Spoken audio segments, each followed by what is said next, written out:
Mis directos amigos, buenos días. Empezamos esta nueva lección laurentina del ciclo 2019-2020, que va a estar consagrada a dos tesis del racionalismo jurídico, que son la 17ª y la 18ª. Son dos tesis aparentemente muy diferentes la una de la otra. En su formulación parece haber muy poco en común entre ellas, y sin embargo, como vamos a ver, constituyen una pareja muy estrechamente vinculada, porque juntas nos van a permitir extraer una conclusión que no es una de las tesis porque no es un axioma, pero sí es un teorema que se deduce lógicamente de estas dos tesis, junto con otra que anteriormente hemos ya enunciado, que es el principio de subsunción. Hemos hablado de un doble principio de subsunción, uno para la obligatoriedad y otro para la licitud. Bueno, pues con cualquiera de los dos podemos utilizar para nuestra demostración actual. Utilizaré uno de ellos en concreto. La tesis 17ª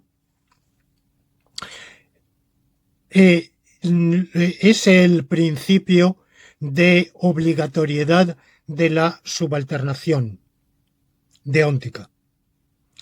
Es el principio de preceptividad de la subalternación deóntica. Para aclarar qué significa, lo primero que tenemos que hacer es definir los términos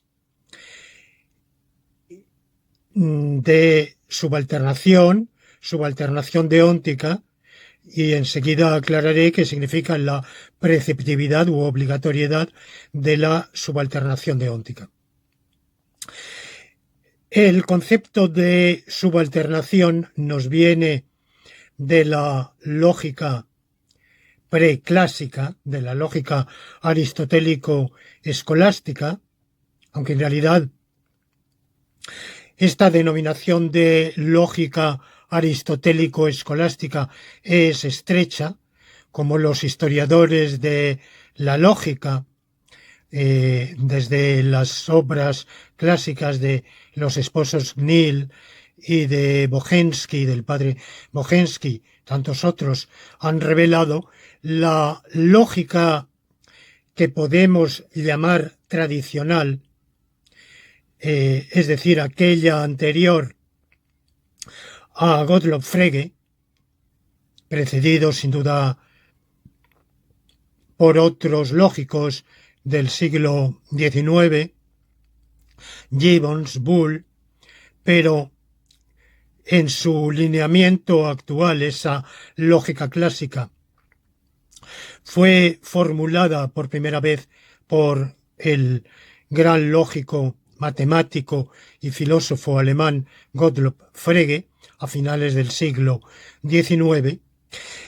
Sin embargo, pese a sus particularidades y sus aportaciones, esa lógica era una reformulación de la vieja, con una rectificación significativa que voy a mencionar, era una reelaboración de la vieja lógica aristotélica, heredada y continuada en la filosofía griega por los megáricos y los estoicos, que hacen aportaciones muy importantes que no siempre la filosofía aristotélico-escolástica ha sabido recoger.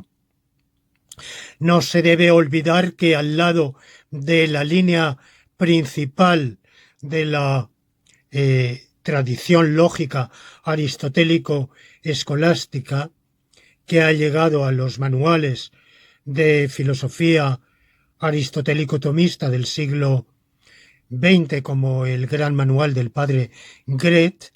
Bueno, hubo en la propia filosofía escolástica de la Baja Edad Media y del Renacimiento, hubo un enorme florecimiento de estudios lógicos y metalógicos que posteriormente no siempre fueron continuados y recogidos por la tradición, pero sí tuvieron presencia todavía hasta la obra, por ejemplo, de Leibniz, quien heredó esa tradición, la desarrolló brillantemente en diversos trabajos, muy pocos de ellos publicados en vida de su autor.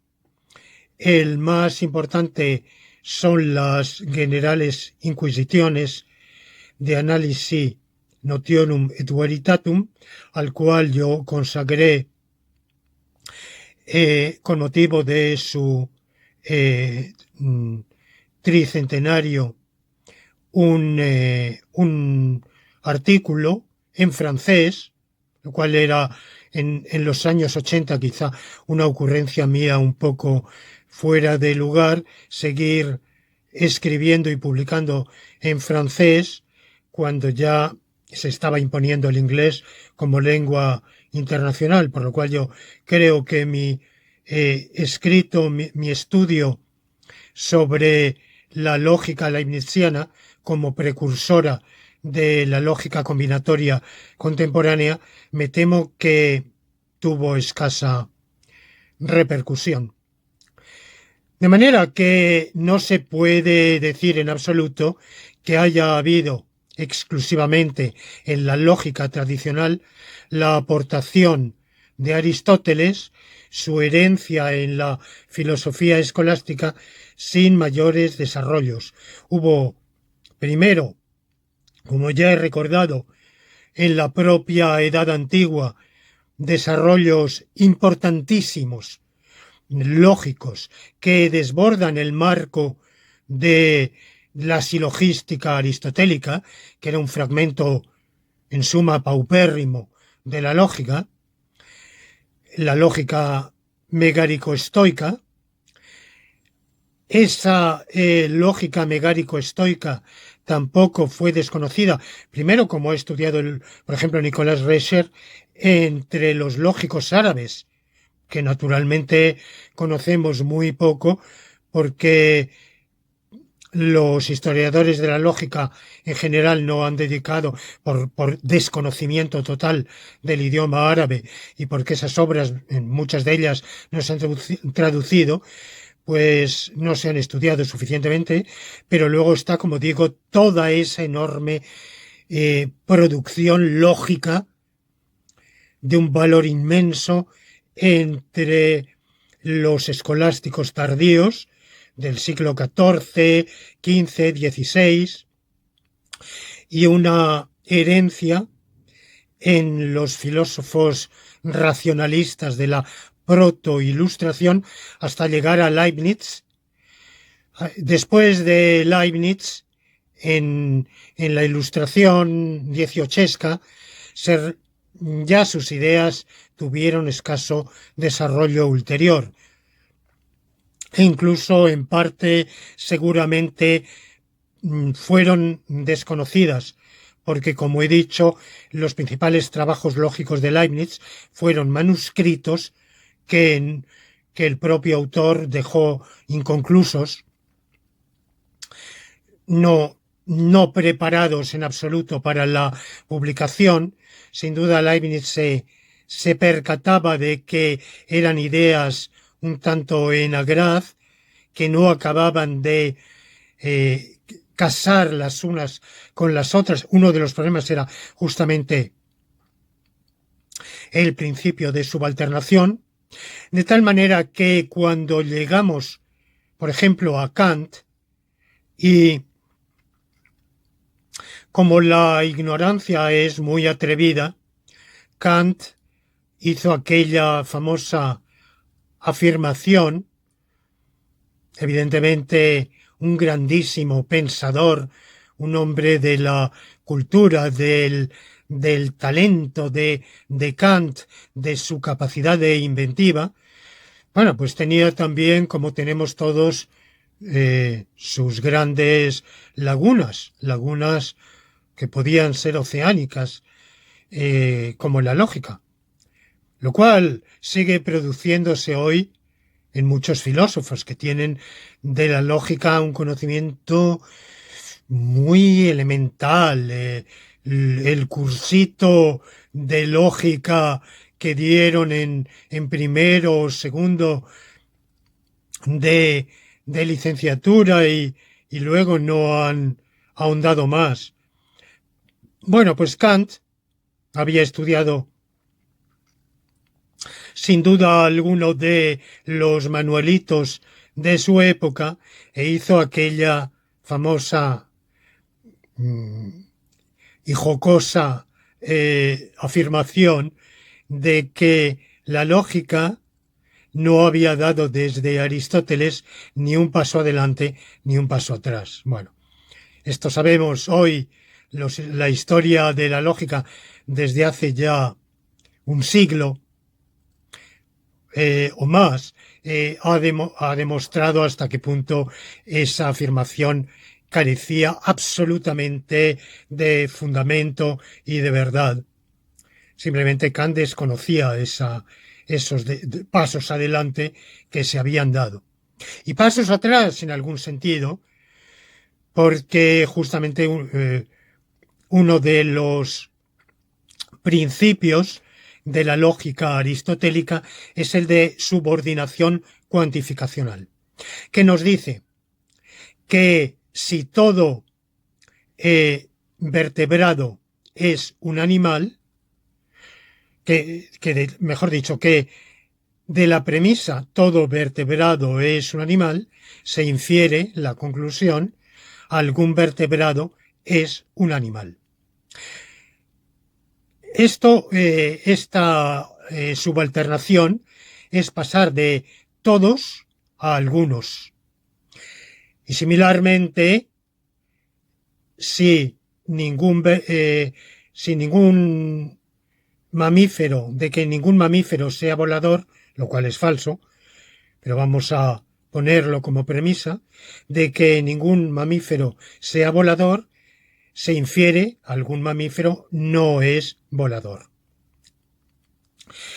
La lógica que podemos seguir llamando aristotélica, porque no se aparta en lo esencial de la línea aristotélica, aunque sí la rectifica, la lógica moderna, la lógica simbólica o lógica formal o lógica matemática, fundada por Gottlob Frege, abandona ese principio de subalternación por una razón, y es porque en realidad concibe todo A es B como no existe ninguna que no sea B.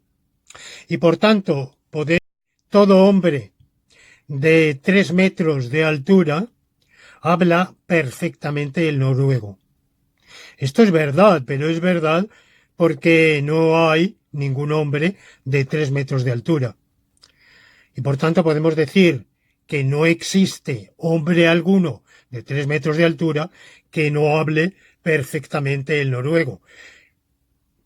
No existe ningún país del mundo que tenga con una extensión de 30 millones de kilómetros cuadrados, donde se cultive, donde la astrología sea una asignatura oficial en todas las universidades. Bueno, es un ejemplo extravagante, evidentemente, que se me ha ocurrido.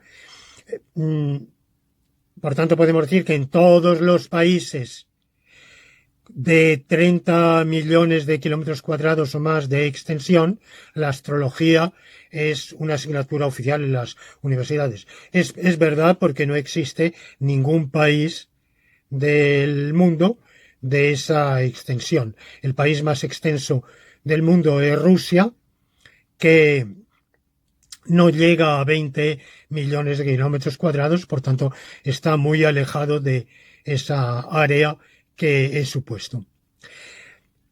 Bien, a partir de... Pero aunque en el cálculo cuantificacional de la lógica matemática moderna se ha abandonado el principio aristotélico de subalternación en esa formulación de todo hombre, de que todo hombre sea mortal, se sigue que algún hombre es mortal, porque también de que todo unicornio vuele, no se sigue que algún unicornio vuele. Es cierto que todo unicornio vuela por la razón de que no hay unicornios y por tanto no existe unicornio alguno que no vuele. Bueno, pero aunque en esas formulaciones que eran las de el propio Aristóteles y la línea principal de la tradición aristotélico-escolástica, aunque en esas formulaciones se haya abandonado, en la lógica matemática moderna persiste un principio más genérico de subalternación cuantificacional, y es que si todo ente es así o asá, entonces algún ente es así o asá. Pero tenemos que no decir todo hombre o todo unicornio o todo país de tal característica, sino todo ente. ¿Por qué? Porque es una verdad lógica en esos sistemas que existe algún ente. Por supuesto, ha habido sistemas de lógicas desviantes posteriores en los cuales se ha eliminado esa afirmación, las lógicas libres que se han llamado, en las cuales no es un teorema lógico, existe algún ente. En la lógica de Frege, en la de Russell, en la lógica que seguramente muchos de ustedes han estudiado, la que se enseña normalmente en las facultades de filosofía de todo el mundo, en la lógica clásica, sí es una verdad lógica que existe algún ente. Y por tanto, de que todo ente tenga determinada cualidad, se sigue que algún ente tiene determinada cualidad. De que todo ente es autoidéntico, se sigue que algún ente es autoidéntico. Y de que todo ente sea imposible, lo cual es falso, se sigue que algún ente es imposible, lo cual también es falso. Pero de la premisa, por falsa que sea, todo ente es imposible, se seguiría la conclusión algún ente es imposible. Que se siga la conclusión de la premisa no dice que la premisa sea verdadera. Lo que dice es que, suponiendo que la premisa sea verdadera, la conclusión también será verdadera. Pero no dice en absoluto si la premisa es verdadera o no lo es. Y si admitimos grados de verdad, como yo los admito, de que de una premisa A se siga una premisa B, lo único que podemos concluir es que si hay algún grado de verdad en la premisa, también hay algún grado de verdad en la conclusión. Pero si la premisa fuera totalmente falsa, podía seguirse perfectamente esa conclusión siendo también falsa o siendo verdadera. porque la premisa puede ser verdadera y la conclusión falsa. Lo único que, si vale la inferencia, está excluido, es que la premisa o las premisas sean verdaderas y la conclusión carezca de verdad. Por tanto, el principio de subalternación vale incluso en la lógica clásica, en la lógica matemática usual, la de Frege, pongamos por caso, pero con esa rectificación con respecto a Aristóteles, y es que el todo ha de carecer de restricción. En Aristóteles, la premisa todo podía tener una restricción. Todo hombre, todo animal, todo mamífero, toda montaña, todo astro. Porque Aristóteles pensaba que la lógica sólo se iba a aplicar a objetos existentes. Digamos, cuando toma una denominación específica o genérica, sería una no vacía.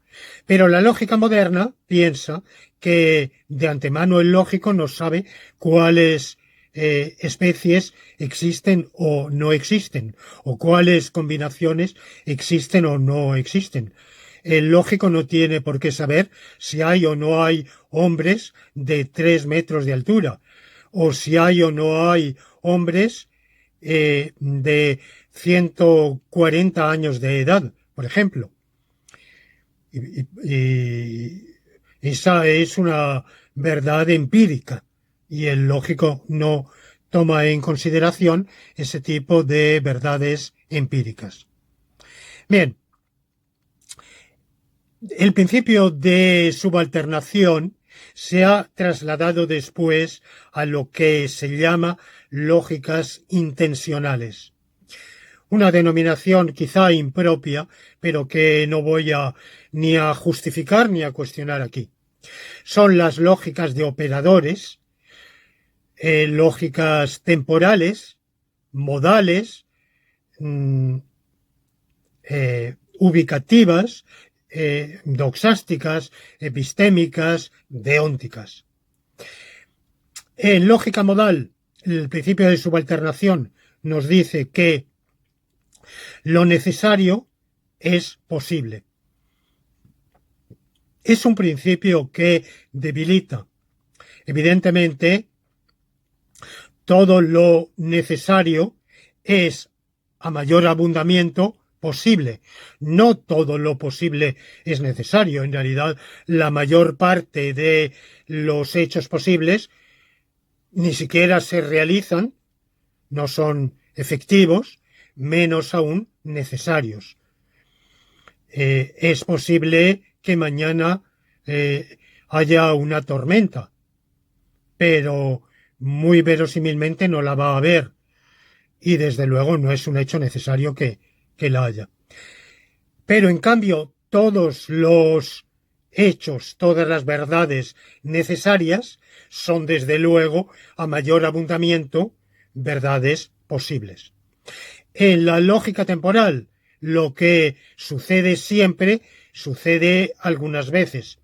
Naturalmente estamos partiendo de que existe el tiempo. Si no existiera el tiempo y entendiéramos siempre como no hay vez alguna en que no suceda algo, pues tendríamos también un problema ahí con el principio de subalternación temporal. Pero puesto que existe el tiempo, sabemos que lo que sucede alguna vez no forzosamente sucede siempre, pero en cambio lo que sucede siempre sucede desde luego alguna vez por lo menos. Bueno, hay otras aplicaciones similares en otras lógicas intencionales, la epistémica, la doxástica, Pero no me voy ahora a distraer de mi temática evocando esos ejemplos. Creo que los que he dado hasta ahora sirven para entender qué es, en general, el principio de subalternación, que es pasar de más general y más fuerte a una más particular y más débil. Bueno, pues en lo tocante a la lógica deóntica, el principio de subalternación lo que establece es que lo que es obligatorio es, a mayor abundamiento, lícito. Este principio de subalternación vale en la lógica deóntica estándar, en la lógica nomológica y en casi todas las lógicas deónticas que se han propuesto. Creo que ya invoqué en una lección pasada que únicamente conozco una excepción de lógica deóntica que haya abandonado el principio y es una lógica deóntica un poco sui generis que se desarrolló en Australia, en la escuela relevantista australiana, en la cual de la obligatoriedad de una conducta no se seguía su licitud. Bueno, vamos a ver que la lógica nomológica, en el racionalismo jurídico, sí vale este principio de subalternación y lo vamos a justificar.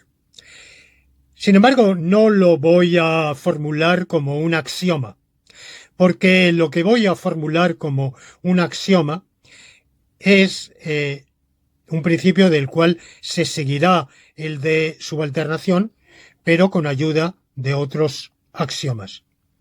Lo que voy a formular como axioma, y es la tesis 16ª, es el principio de obligatoriedad de la subalternación.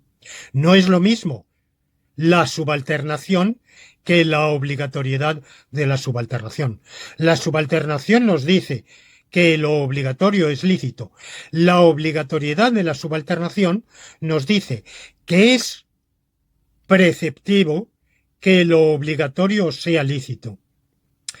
Bueno, ¿y cuál es el sentido de este principio de preceptividad de la subalternación? El sentido es el siguiente. Un ordenamiento normativo puede contener muchas cosas y debe contener, según hemos visto ya, aquellos preceptos que sean necesarios o por lo menos idóneos para alcanzar el bien común. Y deben estar esos preceptos formando un conjunto parcialmente ordenado con arreglo a unas reglas de ordenación que son las implicaciones y las reglas de inferencia de la lógica nomológica. Implicaciones y reglas de inferencia seleccionadas con el único criterio de ser adecuadas para el bien común. Bueno, pues uno de los preceptos imprescindibles para que el ordenamiento jurídico sirva a ese fin del bien común es que contenga uno de los contenidos necesarios es el precepto de obligatoriedad de la subalternación.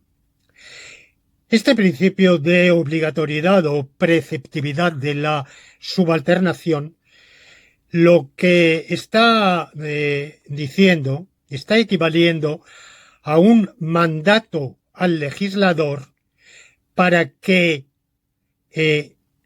reconozca la licitud de todo aquello que preceptúe. Es decir, en cierto modo podemos entenderlo así.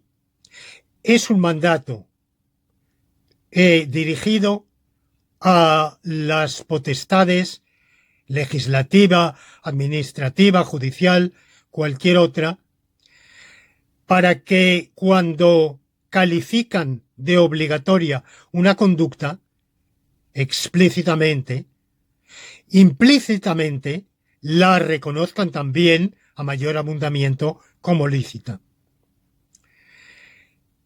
Si el ordenamiento carece de ese principio de obligatoriedad de la subalternación, entonces podría incurrir en su negación, su rechazo y, por consiguiente, en no reputar como lícita una conducta obligatoria. Pero ¿qué consecuencias tendría esto? ¿Qué consecuencias tendría que hubiera conductas obligatorias, pero que carecieran por completo de licitud, o cuyo grado de licitud fuera menor que el grado de obligatoriedad? Voy a poner dos ejemplos que creo que bastan para hacer ver que el sistema sería monstruoso e inviable. El Código Penal español, evidentemente igual que los de otros países, contiene entre sus eximentes o causas de justificación jurídico-penal que están en el Código Penal español, están expuestas en el artículo 20 de ese Código Penal, y entre otras causas de justificación está la legítima defensa. Legítima defensa, que es una causa de justificación en todos los ordenamientos jurídico-penales. Consiste en realizar un acto cuya descripción material sería la de un acto, un hecho típicamente delictivo, un homicidio, un golpe, una herida, cualquier otro, pero en legítima defensa para repeler una agresión ilegítima, y esa agresión ilegítima contra un bien propio o ajeno tiene que ser un hecho ilícito. Si es un hecho lícito, entonces no existe la legítima defensa. No hay legítima defensa contra la legítima defensa. Por supuesto, luego la dogmática jurídico-penal ha estudiado qué sucede en los casos de legítima defensa parcial, o podríamos decirlo, defensa parcialmente legítima, o sea, cuando el hecho repelido no reúne exactamente todos los rasgos que se requieren para que se trate de una agresión ilegítima o ilícita, o la acción de repeler esa agresión tampoco contiene todos los rasgos. Por ejemplo, uno de los rasgos es que la agresión no haya sido provocada por quien la repele. Pero claro, esto en la práctica a veces es muy complicado. Hay casos de provocación parcial, semiprovocación.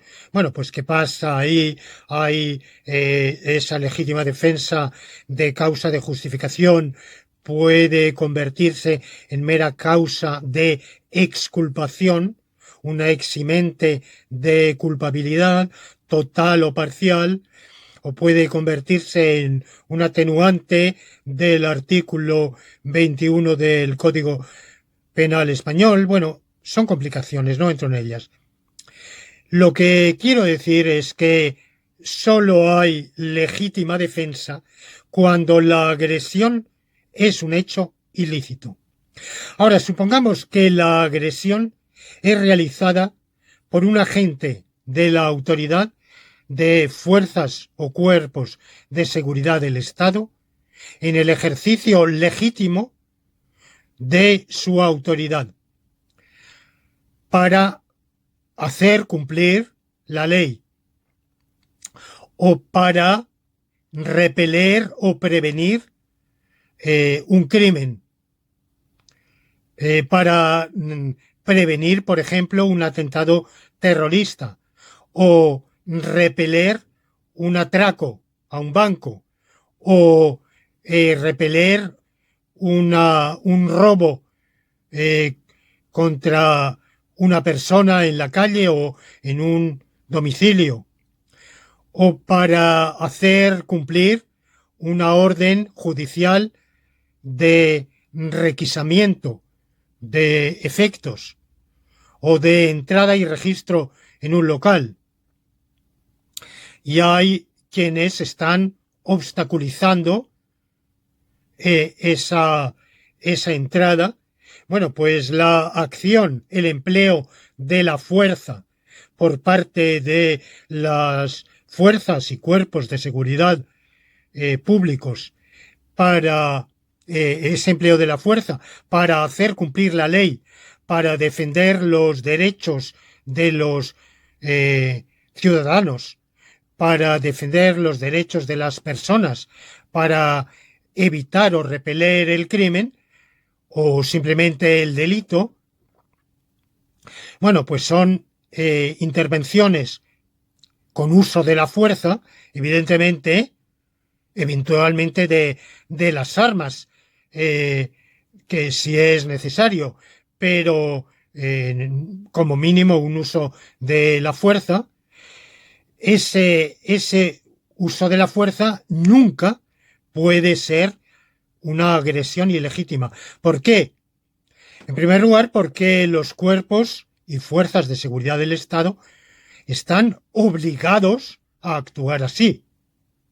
No actúan así porque quieren, o porque les da la gana, o porque se les antoja, o, eh, o porque lo estiman oportuno, sino que, aunque tengan un margen de discrecionalidad, evidentemente, en función de las circunstancias, pero tienen que cumplir un mandato de sus superiores, un mandato que en definitiva viene del propio ordenamiento jurídico, de su propia misión.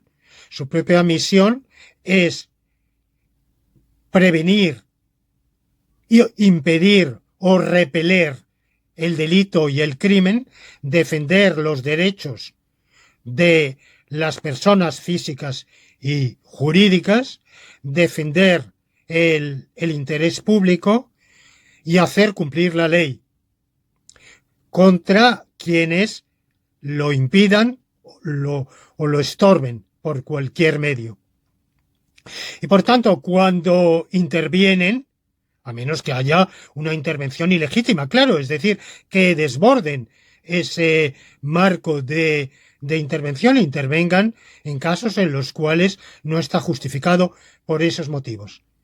Pero en los casos en los cuales está justificado por esos motivos, las fuerzas y cuerpos hacen uso de la fuerza legítimamente y por tanto hacen un uso de la fuerza que es obligatorio porque les es obligado hacerlo, y al ser obligatorio es también lícito, y al ser lícito es legítimo, y al ser legítimo no puede haber contra ese uso de la fuerza ninguna medida de fuerza, de coerción o de coacción de ningún tipo que sea para contrarrestar esa fuerza. No puede haber contra ese uso legítimo de la fuerza, ninguna legítima defensa. Nadie está autorizado a invocar la legítima defensa contra ese uso de la fuerza, porque es un uso de la fuerza preceptivo, y al ser preceptivo es también lícito, o sea, legítimo. Imagínense ustedes ahora qué pasaría si actuaciones, conductas que son obligatorias, como en este caso la intervención de cuerpos o fuerzas de seguridad públicos, si conductas así, siendo obligatorias, siendo preceptivas, no fueran lícitas, carecieran de licitud. Bueno, pues si no fueran lícitas, serían conductas contra las cuales valdría la legítima defensa. O sea, que imaginemos a alguien que está obstaculizando, impidiendo, dificultando el acceso de cuerpos o fuerzas de seguridad públicos a un local para hacer cumplir la ley o para hacer cumplir un mandamiento judicial. Cuando estos cuerpos emplean la fuerza para contrarrestar ese impedimento, esa obstaculización que se les interpone, si quienes están obstaculizando o interponiendo ese impedimento, esa obstaculización, pudieran agredir a esos agentes de la fuerza pública invocando la legítima defensa. Bueno, pues podrían hacerlo perfectamente si la actuación de los agentes de la fuerza pública no fuera una actuación lícita. Entonces, evidentemente, lo que sabemos es que es una actuación obligatoria. Tienen que actuar así porque la ley manda que esa sea su misión y sus superiores les han dado la orden de actuar así, en cumplimiento de su tarea jurídicamente legítima. Si tienen la orden, si les es obligatorio actuar así, a mayor abundamiento, les es lícito actuar así. Por tanto, su actuación es lícita y contra ella no cabe invocar la legítima defensa. Bueno, este es un ejemplo. Otro ejemplo es el de los deberes profesionales. Ya he evocado este ejemplo, quizá es uno de aquellos a los que tengo yo mayor cariño y lo he invocado en ocasiones anteriores. Exceptuando casos muy particulares y a veces muy problemáticos, el abogado tiene obligación de guardar los secretos de su cliente.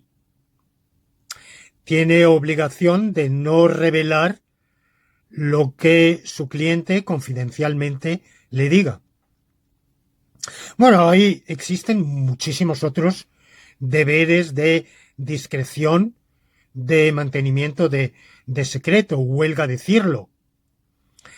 Los agentes de los servicios secretos, bueno, nada valdría un servicio secreto si sus agentes no estuvieran obligados a un precepto de silencio y de discreción absoluta. Existen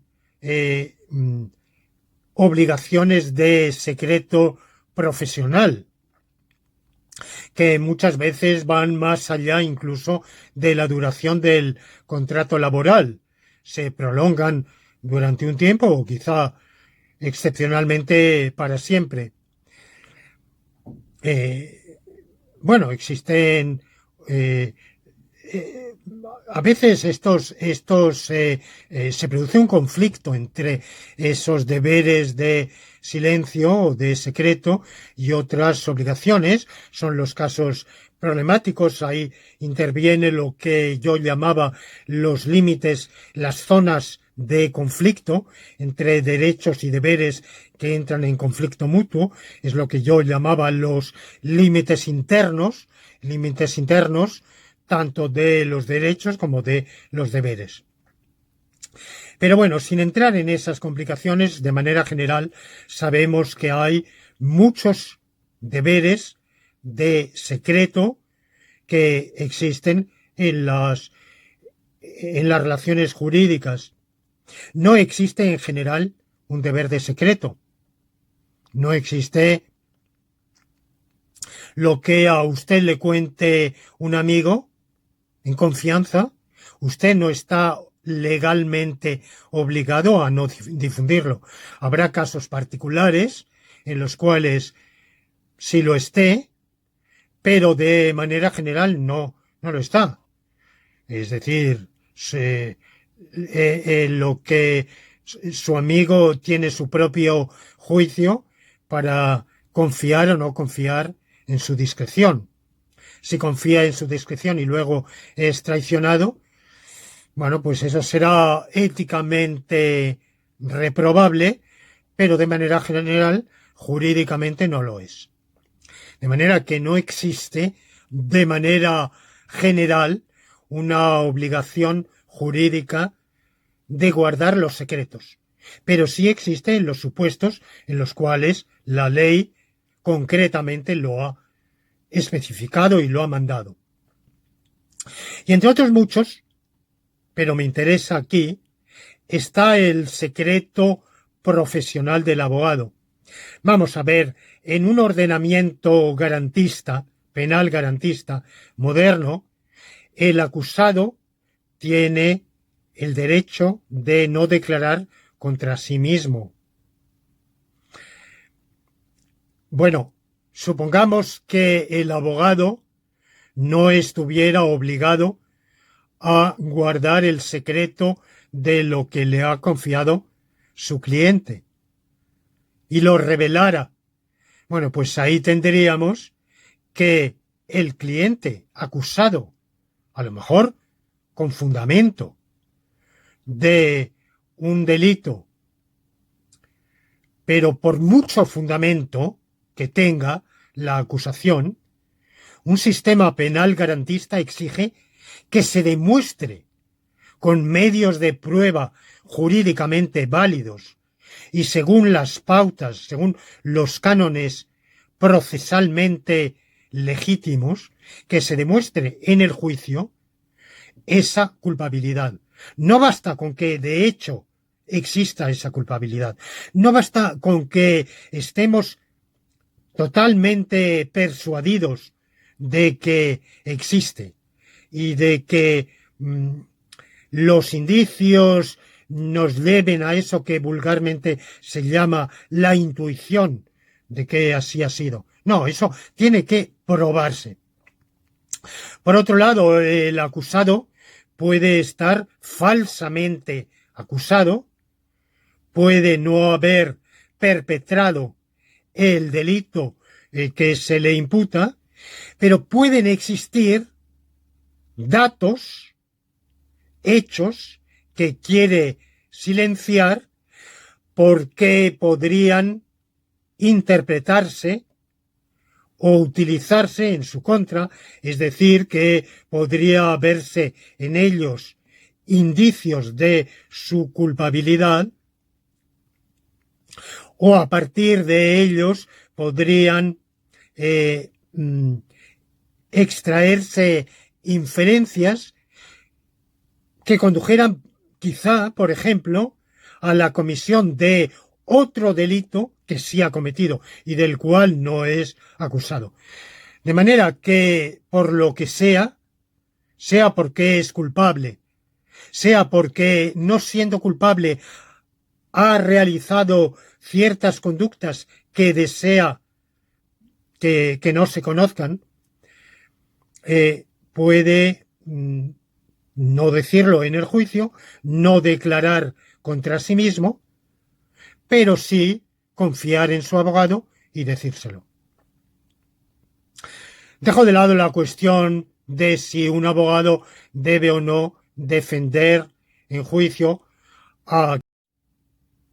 y si en ese caso debe buscar atenuantes, eximentes de culpabilidad o debe reconocer la autoría.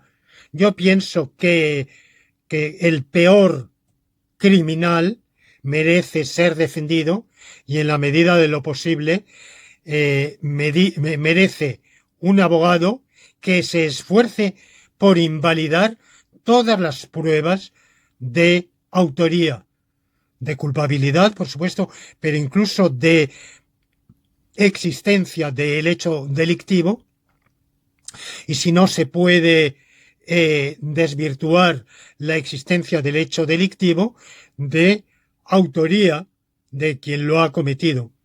Y si no se puede, porque es imposible, porque es absolutamente obvio, desvirtuar la autoría, buscar causas de justificación. El peor criminal del mundo.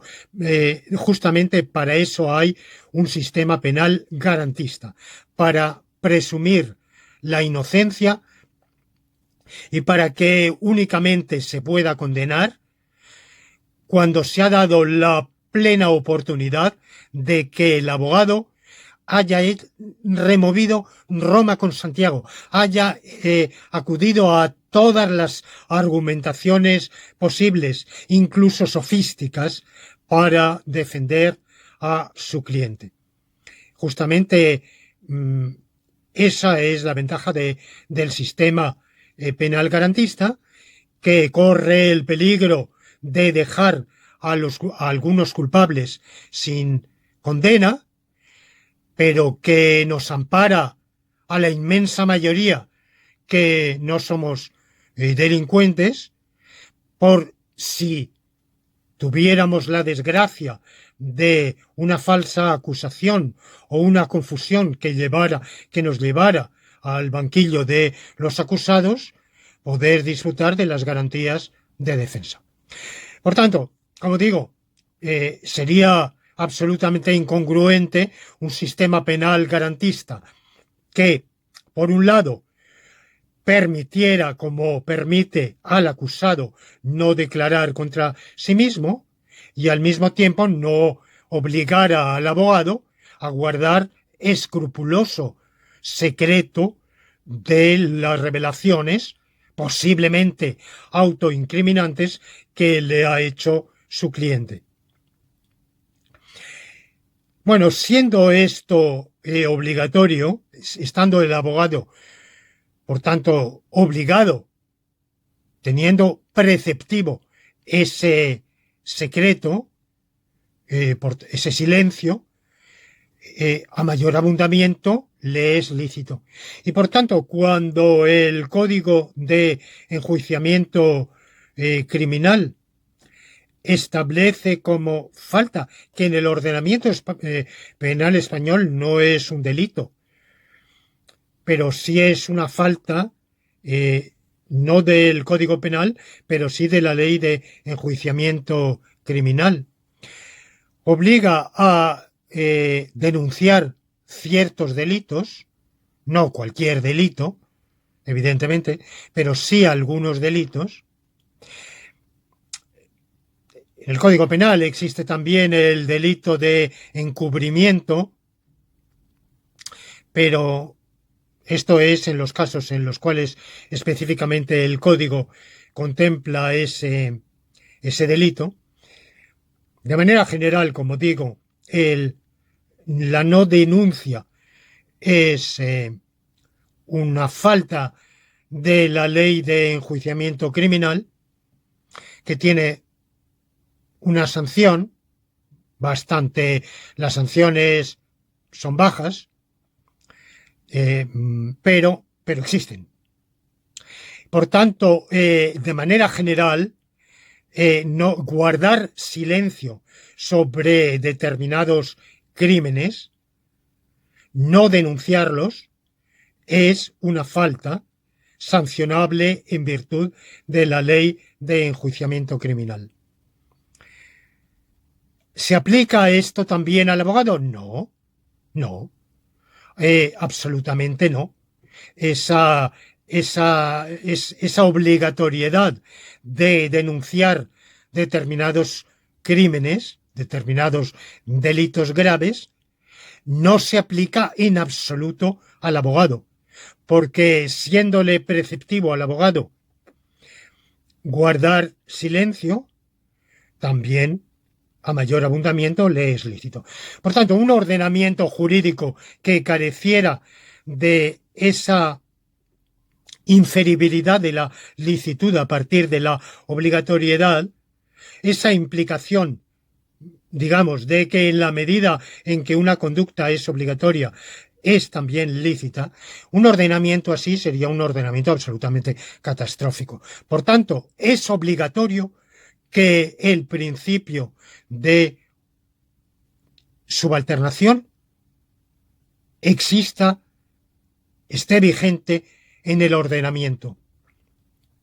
O sea, existe en el ordenamiento una obligación de segundo grado que nos dice que lo obligatorio es lícito, que en la medida en que una conducta es obligatoria, también, a mayor abundamiento, es lícita.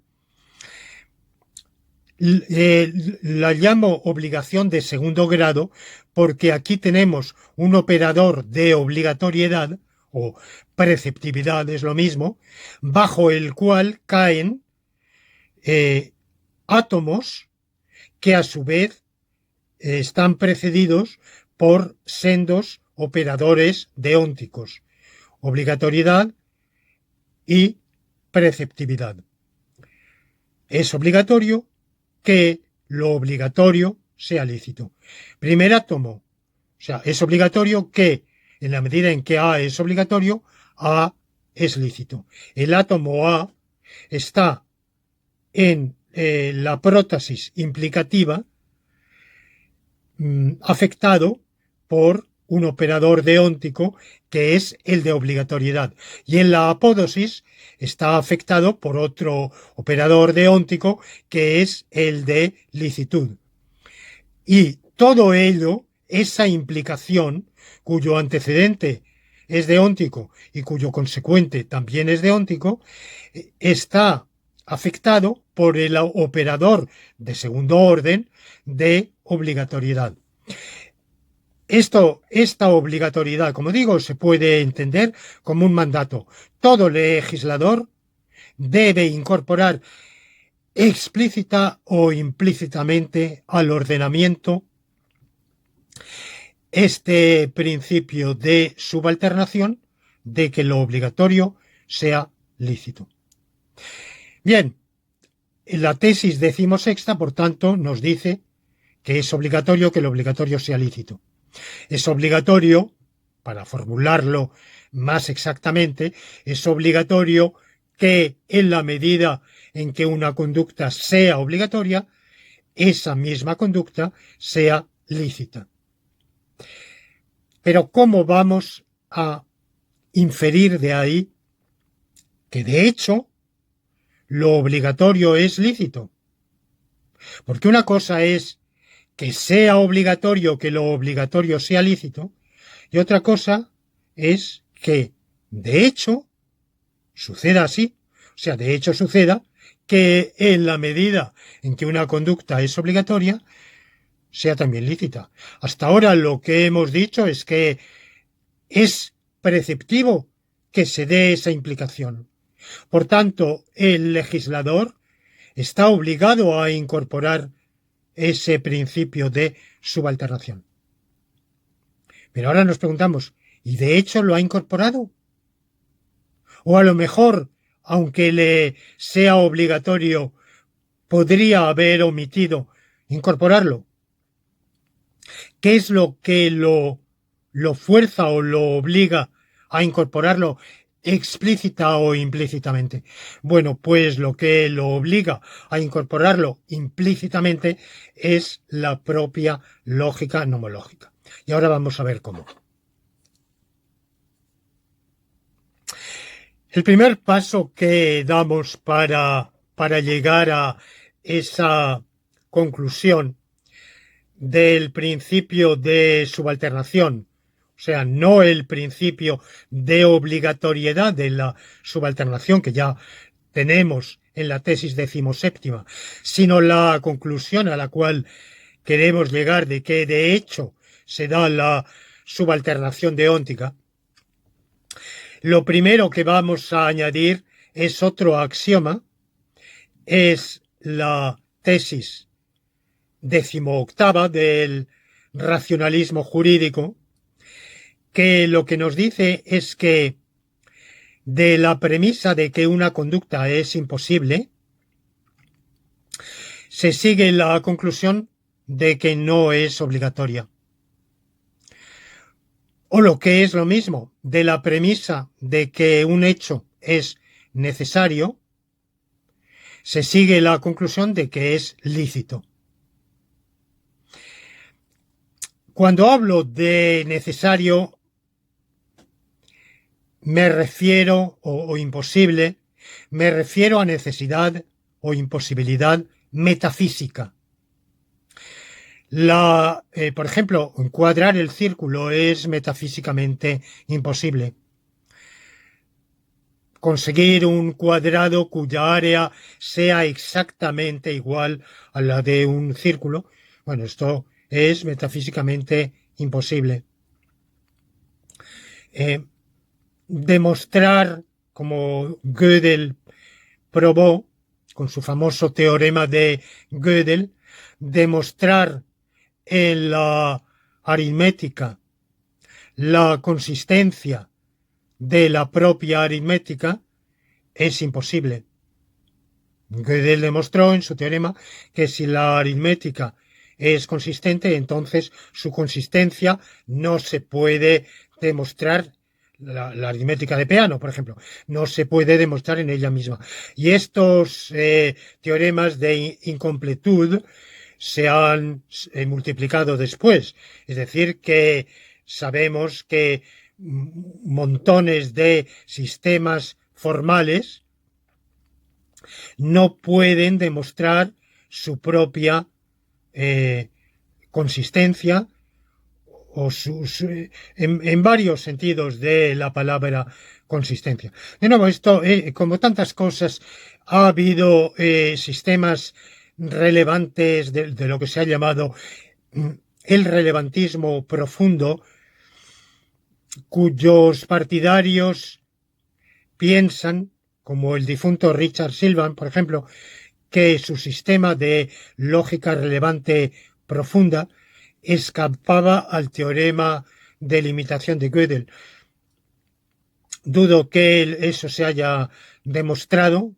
Mis conocimientos de lógica no son suficientes para afirmar si eso es así o no. Además, a partir de esa afirmación suya, yo no he seguido trabajando esa temática y, por tanto, los desarrollos posteriores a partir del año 95 en adelante no los he seguido, no lo sé.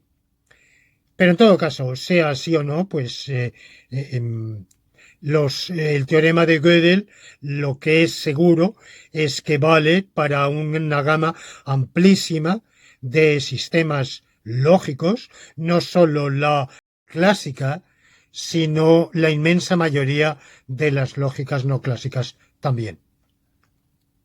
Bueno, esas son imposibilidades lógicas o metafísicas. Luego hay imposibilidades físicas. O sea, es imposible físicamente lo que contraviene o transgrediría, si se produjera, las leyes físicas de la realidad. Por ejemplo, si admitimos la teoría de Einstein, la velocidad máxima en el vacío es la de la luz.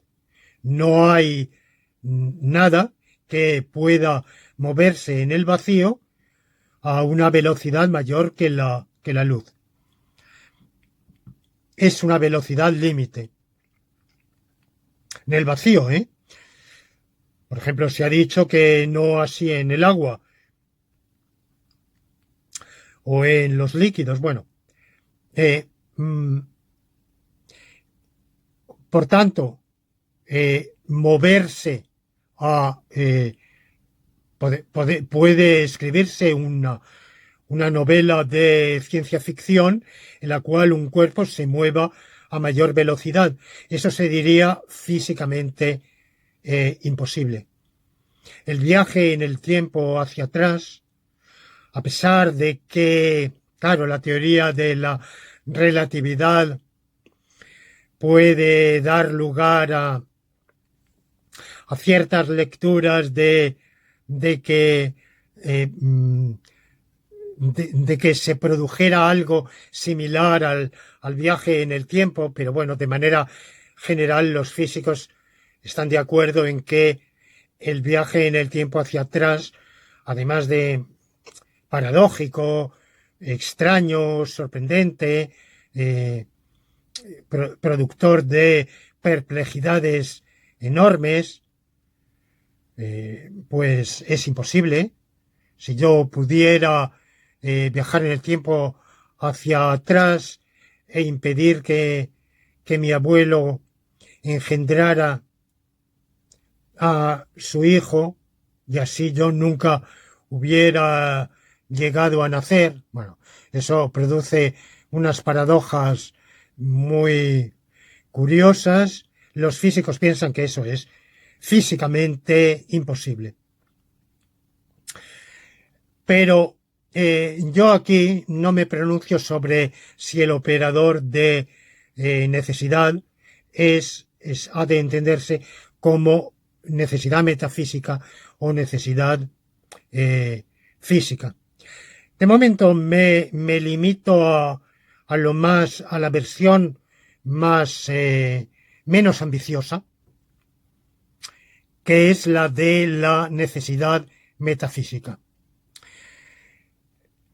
Lo que dice es que un hecho que se produce o tiene que producirse por necesidad metafísica es lícito. O lo que es lo mismo, por la ley de la doble negación, que no A equivale a A. Cuando la negación de un estado de cosas es un estado de cosas imaginario, cuando la negación de ese estado de cosas es necesaria, o lo que es lo mismo, cuando ese imaginario estado de cosas es imposible, metafísicamente imposible, entonces no es obligatorio realizar ese estado de cosas. O lo que es lo mismo, es lícito no realizarlo. Para simplificar, formulo esta tesis, este principio 17º, esta tesis 17ª del racionalismo jurídico, como que de la necesidad de un hecho se sigue su licitud. Bueno, como ya he evocado en lecciones anteriores, en un sistema como el de la lógica nomológica y el del racionalismo jurídico propuesto en estas 59 tesis y en el libro Visión lógica del derecho, no hay lagunas normativas. O sea que cualquier conducta o bien está prohibida o bien es lícita. Tal como lo decía Hobbes. Sigo en eso, soy fiel a la enseñanza de Hobbes, de Thomas Hobbes. Hobbes decía, el silencio del legislador es una autorización.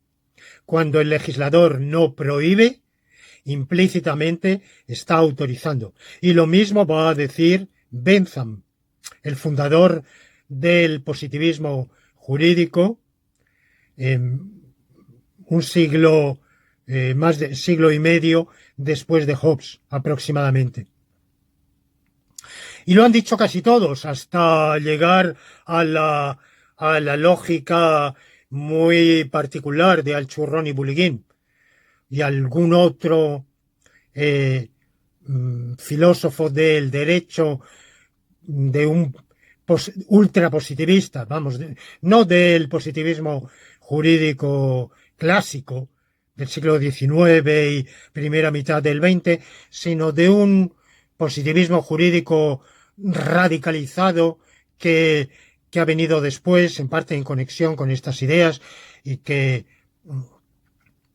ha afirmado las lagunas.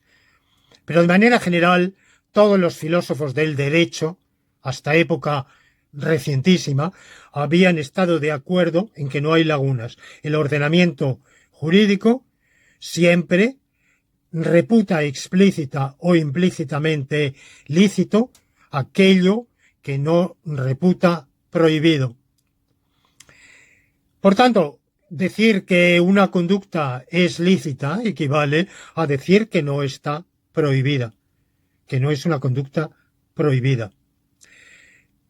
Lo que nos dice la tesis 17ª, al decir que cualquier hecho metafísicamente necesario es lícito, es que no, el ordenamiento no contiene ninguna prohibición de un hecho que sea metafísicamente necesario. Y si la contiene, es nula porque es metafísicamente imposible. Es lo que yo llamo el principio de cumplibilidad. Un ordenamiento jurídico solo puede contener una prohibición de una conducta cuando esa prohibición es cumplible. Pero si lo prohibido fuera un hecho necesario, sería incumplible. Y el ejemplo más sencillo es el de la autoidentidad. El principio de identidad o de autoimplicación. En la medida en que sucede A, sucede A. Todo hecho se implica a sí mismo. Ningún hecho sucede en mayor medida de la que sucede ni en menor medida de la que sucede. Bueno, pues ese es, evidentemente, es una verdad metafísicamente necesaria, lógicamente necesaria, y por tanto es lícito. Es lícito que en la medida en que sucede algo, suceda ese algo. Y por tanto no está prohibido que en la medida en que sucede algo, suceda. Imaginemos que el legislador, que está loco, legisla, prohíbo que en la medida en que alguien gane 1.000 euros al mes, gane 1.000 euros al mes.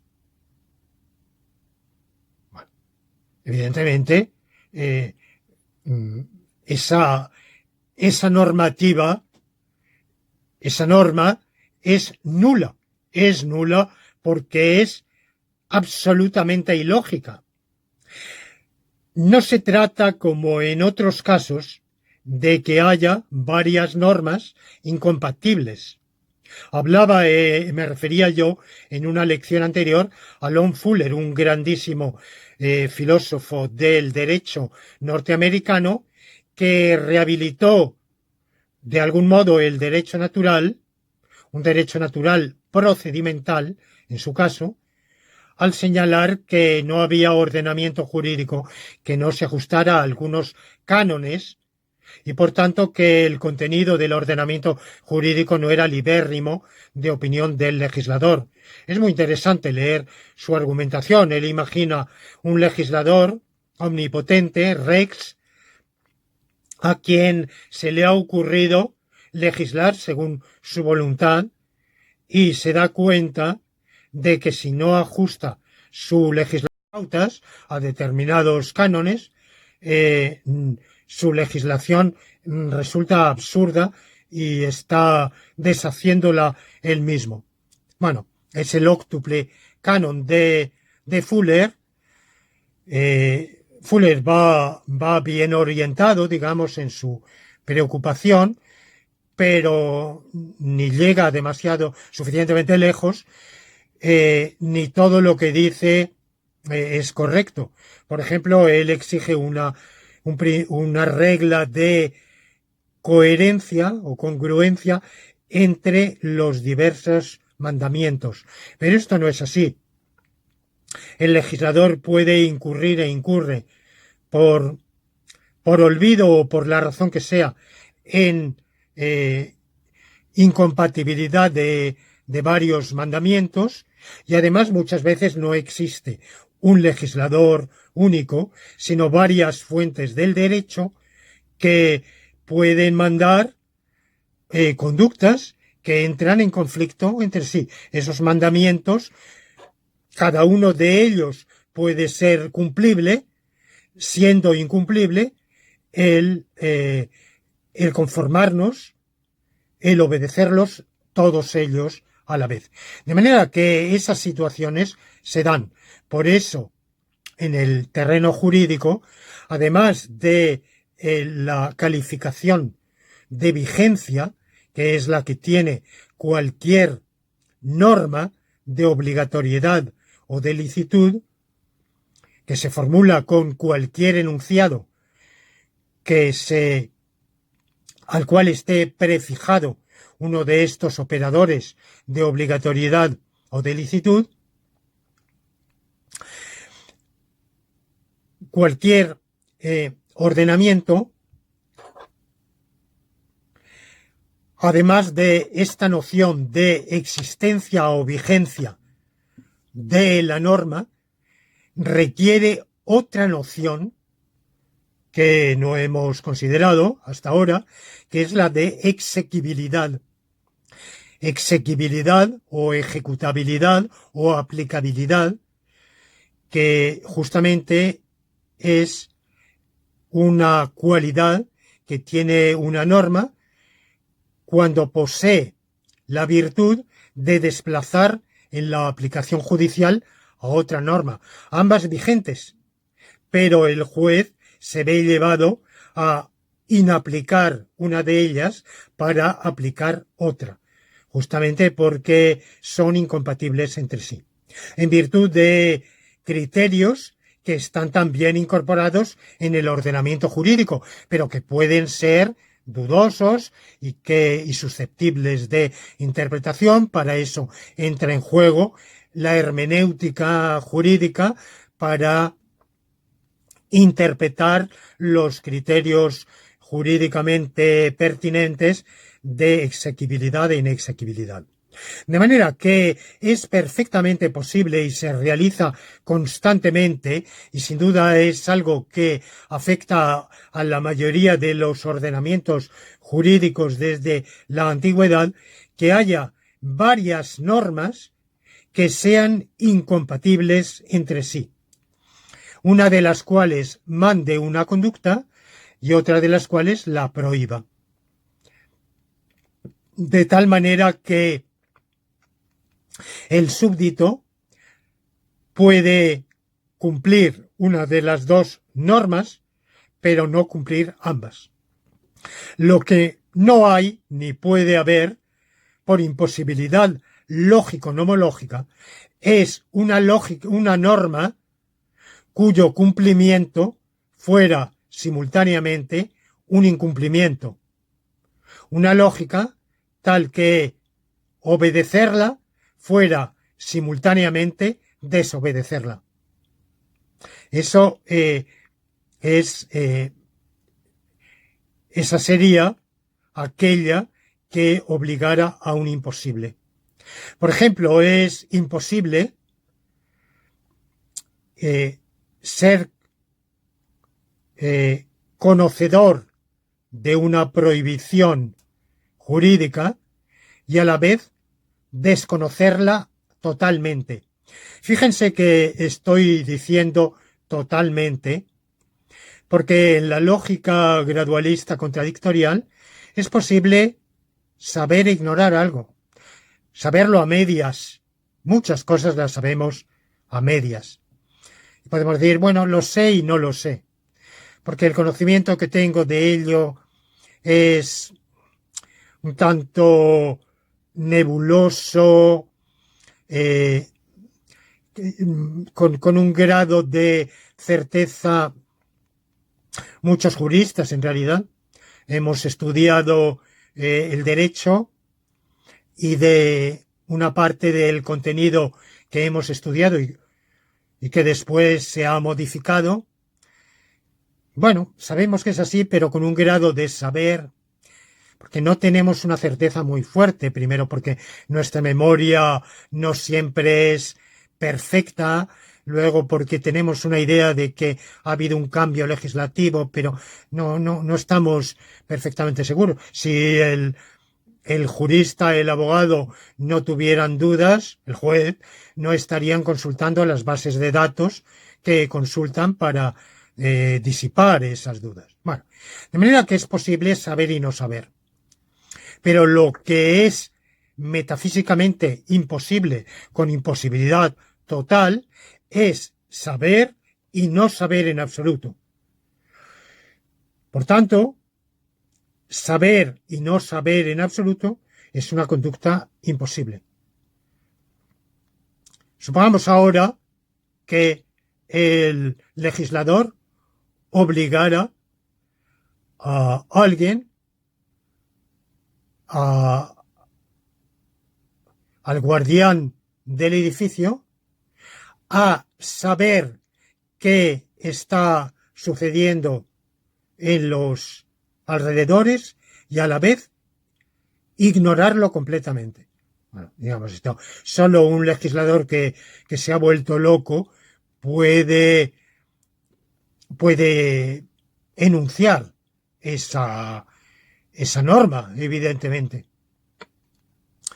Pero el problema está en qué diría el positivista jurídico clásico. El positivista jurídico clásico diría que cuando el legislador profiere ese acto de habla promulgatorio por el cual promulga eso, está enunciando una obligación que será absurda, pero por absurda que sea, tiene vigencia jurídica. Bueno, lo que se dice desde el justnaturalismo aditivo de la lógica nomológica es que si existiera un mandato similar, ese mandato sería nulo. En realidad, el acto promulgatorio no tendría ni siquiera el carácter el acto presuntamente promulgatorio no tendría ni siquiera la fuerza promulgatoria porque estaría mandando una conducta incumplible. Por tanto, de acuerdo con la tesis 17ª, es lícito que lo obligatorio sea lícito. Utilizando ahora, combinando el principio de subsunción con estos dos principios que hemos visto hoy, la tesis 16ª, preceptividad de la subalternación, y la tesis 17ª, cumplibilidad, o sea que toda verdad necesaria es también lícita, combinándolo, por tanto, que la autoimplicación, cualquier autoimplicación es lícita, combinando lo uno con lo otro, obtenemos la conclusión de que lo obligatorio es lícito. La prueba la pueden hacer ustedes con lápiz y papel y escuetamente está expuesta en un manuscrito que he incorporado a este vídeo y que verán al final. Podrán ver, utilizando instancias concretas, cómo se efectúa en unos poquísimos pasos, cómo se llega cómo se obtiene la derivación de esa conclusión del principio de subalternación. O sea que hemos partido de la preceptividad de la subalternación y llegamos a la conclusión de la efectividad real de la subalternación. O sea que, de hecho, efectivamente, en todo ordenamiento jurídico, lo obligatorio es lícito. En la medida en que una conducta es obligatoria, en esa medida es lícita. Los invito a ustedes a que sigan esa demostración formal, que es un poco ardua para expresarla con palabras. Lo haría muy bien con una pizarra y tiza, pero como digo, lo pueden ver al final del vídeo. Y sin más por hoy, pongo punto final a este vídeo de hoy, a esta lección laurentina. Les agradezco mucho su interés y que tengan la gentileza, mis dilectos oyentes, de seguir estas lecciones, dándoles cita para la próxima lección laurentina dentro de algunos días. Nada más.